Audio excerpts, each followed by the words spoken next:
Hello students, आज हम short story writing करना सीखेंगे कि किस तरीके से शॉर्ट स्टोरी लिखी जाती है। ये जो क्वेश्चन है शॉर्ट स्टोरी राइटिंग का, ये क्लास 6, 7, 8 में जनरली पूछा जाता है और हमें शॉर्ट स्टोरी लिखनी होती है।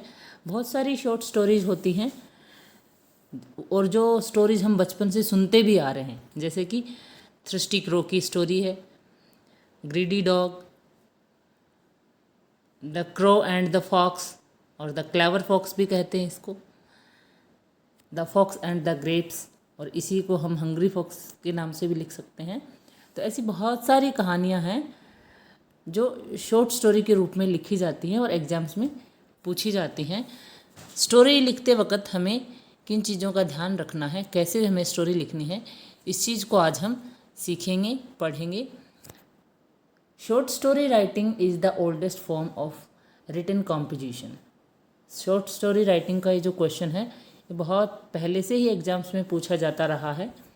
Short story is mean to be read in a single sitting and therefore it should be direct and brief as possible. Short story का मतलब होता है कि एक बार में पढ़ लिया जाए, सिंगल सिटिंग में हम उसको कम्प्लीटली पढ़ लें और समझ लें।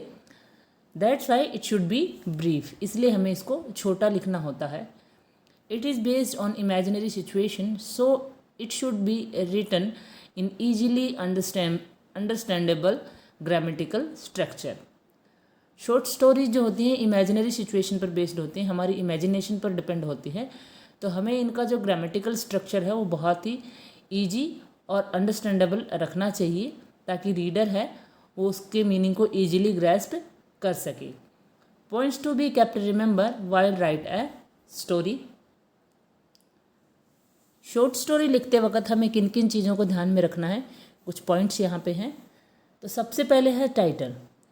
तो while we write a story we should give a suitable title to our story. हमें अपनी स्टोरी को एक सुटेबल टाइटल देना होता है और वो टाइटल हम कोशिश करें थोड़ा बोल्ड लेटर्स में, थोड़ा अच्छे से उसको लिखें। Then planned and logical series of events. उसके बाद हमें अपनी कहानी को स्टेप बाय स्टेप आगे बढ़ाना होता है, प्रोग्रेशन पर लिखना होता है। So all our events should be planned and in a logical sequence. हमारी जो इवेंट्स हैं उनको हम प्लान मैनर में एक लॉजिकल सीक्वेंस में आगे बढ़ाएंगे, ताकि कहानी है वो स्टेप बाय स्टेप आगे बढ़े और अच्छे से डेवलप हो। Coherency of ideas.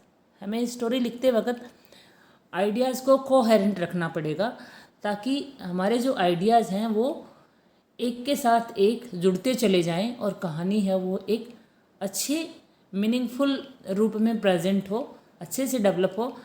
हमारे आइडियाज़ इस तरह नहीं हो कि आइडियाज़ हैं वो बिखरे बिखरे लगे और कहानी है वो एक वेल बाइंड पोजीशन में ना आए।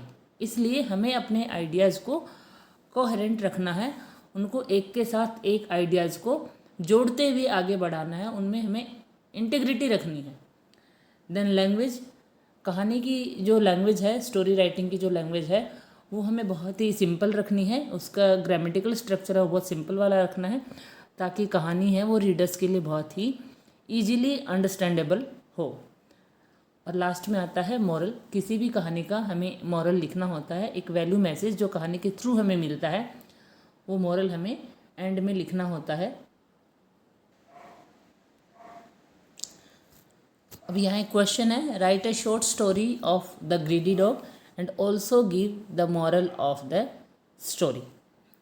अब क्वेश्चन ये है कि एग्जाम में क्वेश्चन डिफरेंट तरीके से पूछा जाता है। एक तो यही तरीका है जो क्वेश्चन आपको दिया हुआ है, right a short story of the greedy dog and also give the moral of the story. ऐसा जब क्वेश्चन पूछा जाता है तो पूरी कहानी हमें अपने आप से इमेजिन करते हुए स्टेप बाय स्टेप लिखनी होती है। इसमें हमें कोई क्लू या कुछ आउटलाइंस नहीं मिलती हैं। तो एक तरीका ये है जिसमें हमें सिर्फ टाइटल दे दिया जाता है और हमें कहानी लिखनी होती है। तो इसका आंसर हम कैसे लिखेंगे? हमें छोटे छोटे सेंटेंसेस बनाने हैं, बहुत ईजी वाले, जो हम अच्छे से बना सकते हैं। Once upon a time there was a dog, he was very hungry, he searched here and there for food, finally the dog found a piece of meat or bread, He wanted to eat that in alone, so he decided to go in the forest to eat. While he was on the river bridge on the way to forest, he saw another dog into the river having the same food. He wanted to take his food also, so he barked on that another dog, and his own food fell into the water. Now the dog was very sad, as he could not eat his own food due to greediness, and also could not think that it was his own reflection instead of another dog in the water. He felt very sorry and went away. Now the moral of the story is greed can lead to loss. इसी कहानी को हम थोड़ा अपने तरीके से change करके भी लिख सकते हैं. शुरू के सेंटेंस अगर मैं आपको बताऊं तो यहाँ पे है, once upon a time there was a dog, he was very hungry, he search here and there for food, finally the dog found a piece of meat और ब्रेड. अगर हम अपना सेंटेंस थोड़ा अच्छे से बना सकते हैं और इसको शॉर्ट में लिखना है तो इस पूरे सेंटेंस को, ये जो 2-3 छोटे छोटे सेंटेंसेस हैं, इनको हम एक सेंटेंस में भी लिख सकते हैं. हम लिख सकते हैं, a hungry dog found a piece of meat. इतने से भी हमारा काम चल सकता है और हम अपनी कहानी को आगे बढ़ा सकते हैं. लेकिन हमें कहानी 100 to 120 वर्ड्स में लिखनी होती है, तो हमें अपने सेंटेंस छोटे छोटे बना करके कहानी लिखने में भी कोई दिक्कत नहीं है. और जैसे मैंने अभी बताया, इन तीनों सेंटेंस का एक छोटा सेंटेंस भी आप बना सकते हो, वैसे भी आप बना सकते हो. ये आप पर डिपेंड करता है कि आप कितना अच्छा आपका एक्सप्रेशन है, कितने अच्छे से आप सेंटेंस बना सकते हो.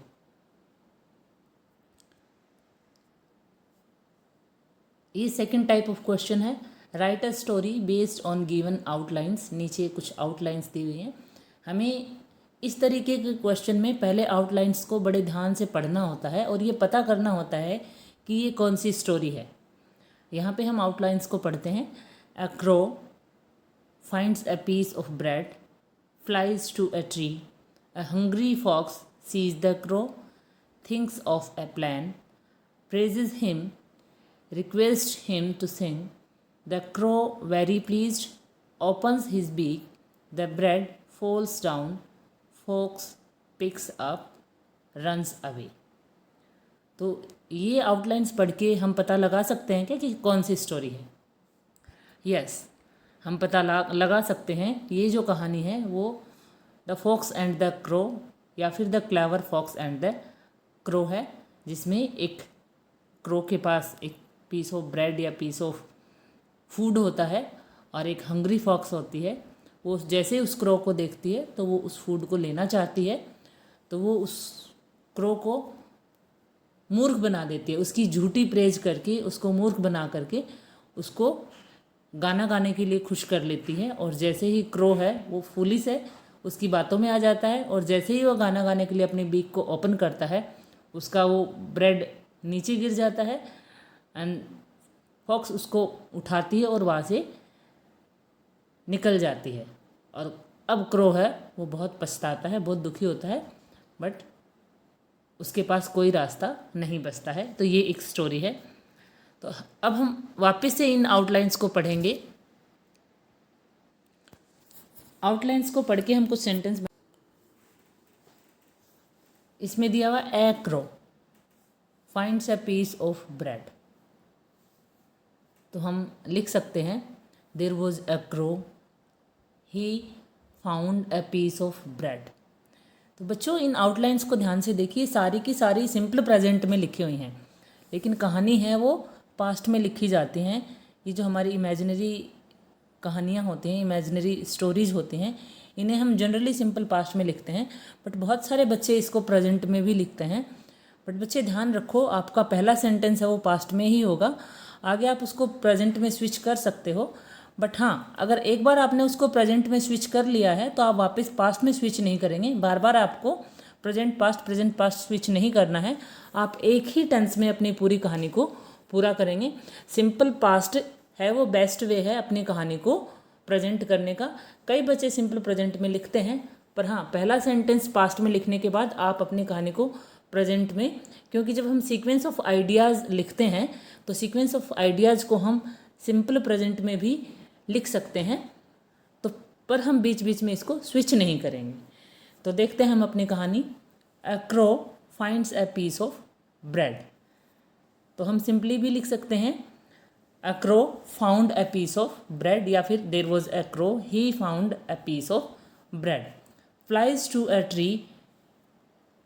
उसके बाद हम नेक्स्ट सेंटेंस बनाएंगे he flew to a tall tree with the piece of bread in his beak. A hungry fox sees the crow. A hungry fox passing by saw the crow, thinks of a plan. तो हम बीच में ये भी लिख सकते हैं the fox wanted to take his food, नहीं तो हम डायरेक्ट लिख देंगे he thought of a plan to take the bread from the crow. Praises him. The fox praised him. और किस तरीके से प्रेज करती है आप उसमें ऐड कर सकते हो। He praised him and said, "O crow, you are very beautiful. Your voice is very sweet. Can you sing a song for me?" तो यहाँ भी आगे वही है, request him to sing. The fox requested him to sing a song. The crow very pleased, and listening his appreciation, listening his praise, the crow was very happy, very pleased, and he started to sing. Opens his beak. When the crow opened his beak to sing, the bread falls down. The piece of bread or the bread fell down. Fox picks up. The fox picked up the bread and went away, run away. ऐसा हम लिखेंगे। इसमें बहुत सारे बच्चे क्या करते हैं, ये जो फिल इन द ब्लैंक्स दिख रहा है इसमें कुछ कुछ fill in the blanks fill कर देते हैं, इज एम आर। ऐसा नहीं करना है बच्चे, आपको पूरी कहानी फ्रेम करनी है। आप इन वर्ड्स को अपने सेंटेंसेस में इंक्लूड करते हुए कहानी बनाओगे। आपको इसमें फिल इन द ब्लैंक नहीं करना। जनरली एग्जाम्स में देखा है बहुत सारे बच्चे is am are helping verb कुछ कुछ भर के और फिर आंसर इस तरीके से लिखते हैं ABCDEFG करके, उसमें कुछ कुछ फिल इन द ब्लैंक के जो आंसर जो ऐसे हम MCQs लिखते हैं ना उस तरीके से। ऐसा नहीं करना है बच्चों, आपको कहानी पूरी लिखनी है। जो आपके 100 या 120 वर्ड्स में जितना आपको क्वेश्चन में दिया हुआ है उतनी लाइन्स में आपको पूरी कहानी लिखनी है, ना कि फिल इन द ब्लैंक करना है। तो देखते हैं हम इसका आंसर किस तरीके से तैयार करते हैं। सबसे पहले हमने अपना टाइटल लिखा है, कहानी का हेडिंग लिखा है the clever fox and the crow. आप इसको the fox and the crow भी कह सकते हो। One day a crow found a piece of bread. He flew to a tall tree and sat on a branch holding the bread in his beak. A hungry fox was passing by. He saw the crow with the bread and wanted it for himself. The clever fox thought of a plan. He said to the crow, "Oh, beautiful crow, you look so pretty today. Your feathers shine in the sun. I'm sure your voice must be sweeter than all the birds. Please sing a song for me." The crow pleased and felt proud on hearing such praise. He wanted to show off his voice. He opened his beak to sing, and the piece of bread fell down. The clever fox quickly picked it up and ran away. The poor crow was left hungry and sad. He learned not to believe false praise. Moral of the story: never trust flatterers. Thank you.